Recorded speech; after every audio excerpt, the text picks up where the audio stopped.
বাংলাদেশের সমুদ্র সৈকত বলতে কক্সবাজারের পর প্রথম যে নামটি সবার কাছে পরিচিত তা হচ্ছে কুয়াকাটা সমুদ্র সৈকত। 18 কিলোমিটার দৈর্ঘ্যের নৈসর্গিক সৌন্দর্যে ভরপুর কুয়াকাটা পর্যটকদের কাছে সাগরকন্যা হিসেবে পরিচিত। এটি বাংলাদেশের একমাত্র সৈকত যেখান থেকে সূর্যোদয় এবং সূর্যাস্ত দুটোই দেখা যায়। এই বিশেষ বৈশিষ্ট্যই কুয়াকাটাকে সকল সমুদ্র সৈকত থেকে করেছে অনন্য। ভ্রমণ গাইডের আজকের পর্বে থাকছে কুয়াকাটা কিভাবে যাবেন, কোথায় থাকবেন, কোথায় খাবেন, আশেপাশের দর্শনীয় স্থানগুলো কিভাবে ঘুরে দেখবেন, কম খরচে ভ্রমণের পরিকল্পনা কিভাবে সাজাবেন, এই সব কিছুর বিস্তারিত তথ্য। কুয়াকাটা সমুদ্র সৈকতের অবস্থান বরিশাল বিভাগের পটুয়াখালী জেলার কলাপাড়া থানায়। পরিচ্ছন্ন বেলাভূমি, অনিন্দ্য সুন্দর সমুদ্র সৈকত, দিগন্ত জোড়া সুনীল আকাশ এবং ম্যানগ্রোভ বন কুয়াকাটাকে দিয়েছে ভিন্ন মাত্রা। কুয়াকাটায় শুধু সমুদ্র সৈকতই নয়, এখানে দেখার মতো আছে আরও অনেক দর্শনীয় স্থান।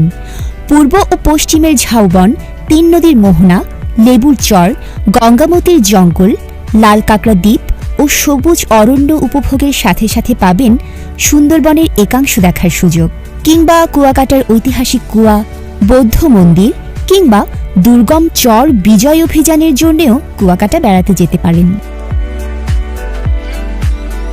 কিভাবে কুয়াকাটার সব দর্শনীয় স্থান ঘুরে দেখবেন তা নিয়ে বিস্তারিত ভ্রমণ পরিকল্পনা পাবেন ভিডিওর শেষের দিকে। পদ্মা সেতু চালু হওয়ায় সড়ক পথে ঢাকা থেকে কুয়াকাটা অনেক কম সময়ে ও সহজে যাওয়া যায়। ঢাকা থেকে কুয়াকাটার দূরত্ব প্রায় 280 কিলোমিটার। বাসে যেতে সময় লাগবে প্রায় 6 থেকে 7 ঘন্টা। ঢাকার সায়দাবাদ, আবদুল্লাপুর, আরামবাগ অথবা গাবতলী বাস স্ট্যান্ড থেকে Sakura Paribahan, Shyamoli, Green Line, Eurocoach, Hanif, TR Travels সহ আরও অনেক পরিবহনের বাস সরাসরি কুয়াকাটা যায়। নন এসি বাসের ভাড়া 750 থেকে 900 টাকা এবং এসি বাসের ভাড়া লাগবে 1100 থেকে 1600 টাকা। নদীপথে সদরঘাট থেকে সরাসরি কুয়াকাটা যেতে না পারলেও বরিশাল অথবা পটুয়াখালী গিয়ে সেখান থেকে বাসে কুয়াকাটা যেতে পারবেন। আপনি যদি লঞ্চ ভ্রমণের অভিজ্ঞতা নিতে চান তাহলে একটু কষ্ট হলেও ভালো একটি লঞ্চে ভ্রমণ আপনার জন্য আনন্দদায়ক হবে। সদরঘাট থেকে প্রতিদিন সন্ধ্যায় পটুয়াখালী যাবার লঞ্চ ছেড়ে যায় এবং সকাল 7টার দিকে পটুয়াখালী পৌঁছায়। লঞ্চ ভাড়া ডেক 400 থেকে 500 টাকা, সিঙ্গল কেবিন 1300 টাকা, ডাবল কেবিন 2400 টাকা, ভিআইপি কেবিন ভাড়া 7000 টাকা। পটুয়াখালী লঞ্চ ঘাট থেকে অটোতে বাস স্ট্যান্ড গিয়ে লোকাল বাসে যেতে হবে কুয়াকাটা। যেতে সময় লাগবে 2 ঘন্টার মতো, আর বাস ভাড়া 150 থেকে 160 টাকা। এছাড়া সদরঘাট থেকে সন্ধ্যার পর বরিশালের উদ্দেশ্যে একাধিক লঞ্চ ছেড়ে ভোরে বরিশাল পৌঁছায়। বরিশাল লঞ্চ ঘাট থেকে রূপাতলী বাস স্ট্যান্ডে গিয়ে কুয়াকাটা যাবার বাস পাওয়া যায়। বাস যেতে সময় লাগবে 3 ঘন্টার মতো, বাস ভাড়া 180 থেকে 250 টাকা। কক্সবাজারের মতো এত আবাসিক হোটেল রিসোর্ট না থাকলেও কুয়াকাটায় আপনার বাজেট অনুযায়ী হোটেল বা রিসোর্ট পেয়ে যাবেন। মোটামুটি বাজেটের হোটেলে থাকতে আপনার খরচ হবে 2000 থেকে 3000 টাকা। কম বাজেটে থাকার জন্য দুজনের জন্য রুম পেয়ে যাবেন 1000 থেকে 2000 টাকায়। বাজেট যদি আপনার সমস্যা না হয় তাহলে চলে যেতে পারেন শিকদার রিসোর্টের মতো অভিজাত রিসোর্টে। কুয়াকাটায় খুব ভালো মানের সি ভিউ হোটেল নেই, তবে 0 পয়েন্টের বা পাশেই পর্যটক মার্কেটের গলিতে মোটামুটি মানের কিছু সি ভিউ হোটেল পাবেন। থাকতে খরচ হবে সিজন অনুযায়ী 1500 থেকে 3000 টাকা। ছুটির দিনগুলোতে হোটেল রুম পেতে একটু সমস্যা হলেও বাকি সময় কুয়াকাটায় হোটেল রুম সেখানে গিয়ে যাচাই করে নিতে পারবেন। তবে ছুটির দিনে অথবা পরিবার নিয়ে গেলে আগে থেকেই বুকিং করে যাওয়া ভালো হবে। কিছু ভালো হোটেলের নাম ও যোগাযোগের তথ্য ভিডিও ডেসক্রিপশন থেকে দেখে নিতে পারেন।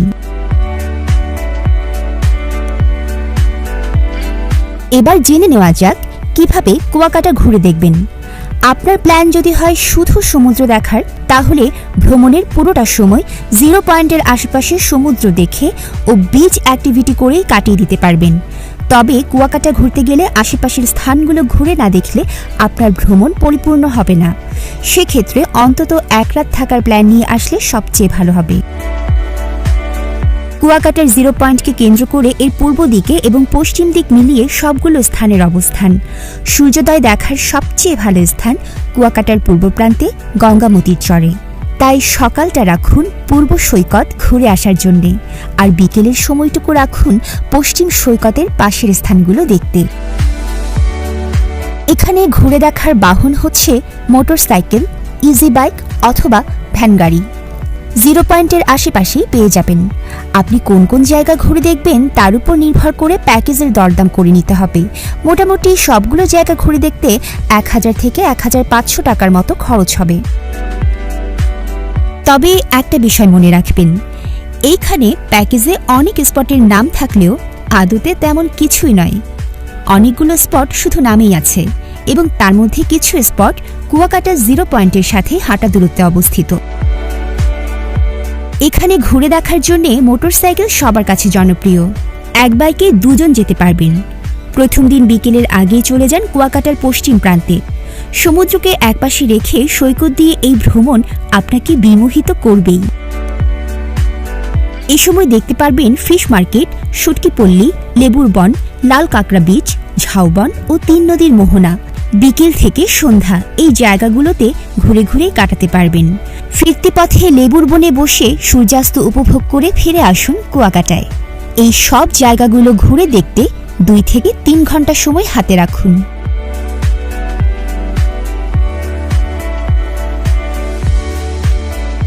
সন্ধ্যার পরের সময়টুকু বিশ্রাম কিংবা পর্যটক মার্কেটে ঘুরতে পারেন। কুয়াকাটায় গেলে ফিশ বারবিকিউয়ের স্বাদ না নিলে ভুল করবেন। 0 পয়েন্টের পাশে ফিশ ফ্রাই মার্কেট।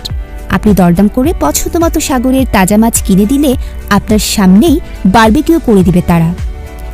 এক পাশে সাগরের ঢেউ আর অন্য পাশে খোলা উন্মুক্ত জায়গায় ফিশ বারবিকিউয়ের স্বাদ অনেক দিন জিভে লেগে থাকবে আপনার। সকালে সূর্যোদয় দেখতে চাইলে খুব ভোরে ঘুম থেকে উঠে পড়ুন। আগের রাতেই বাইক ভাড়া করে রাখুন। বাইক চালক সূর্য ওঠার অনেক আগেই আপনাকে হোটেল থেকে নিয়ে যাবে।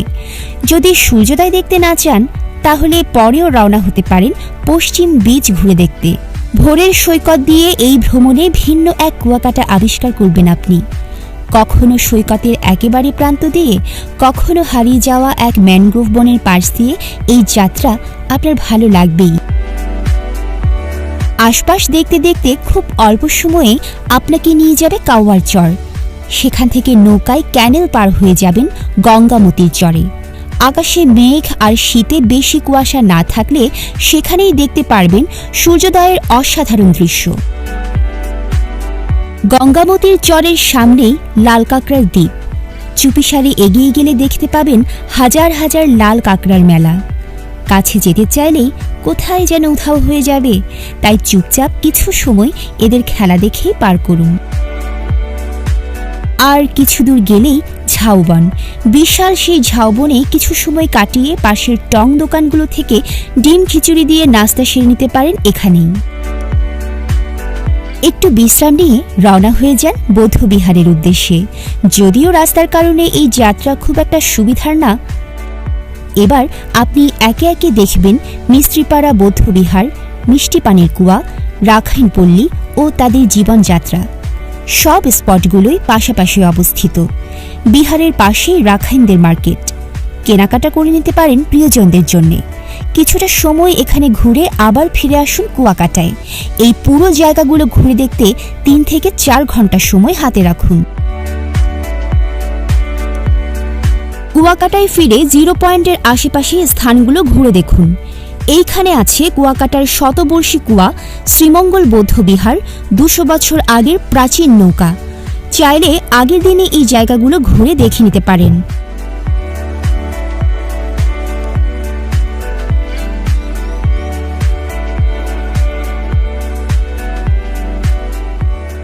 এছাড়া দিনের একটা সময় রাখতে পারেন ট্যুরিস্ট বোটে করে সুন্দরবনের অংশ ফাতরার চর কিংবা সমুদ্রের মাঝে চর বিজয় থেকে ঘুরে আসার। 0 পয়েন্টের আশেপাশে বোট ট্যুর এজেন্সি পেয়ে যাবেন। খরচ পড়বে জনপ্রতি 350 থেকে 500 টাকার মতো।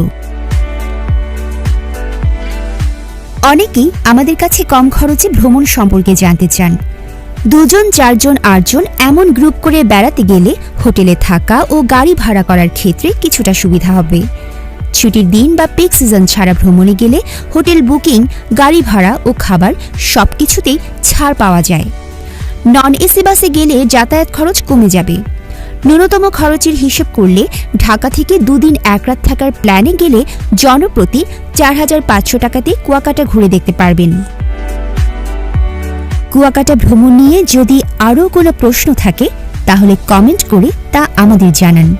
ভিডিওটি ভালো লেগে থাকলে শেয়ার করুন সবার সাথে, আর আমাদের ভ্রমণ গাইড চ্যানেলটি সাবস্ক্রাইব করা না থাকলে ঝটপট করে ফেলুন। পরের পর্ব দেখার আমন্ত্রণ জানিয়ে আজ এখানে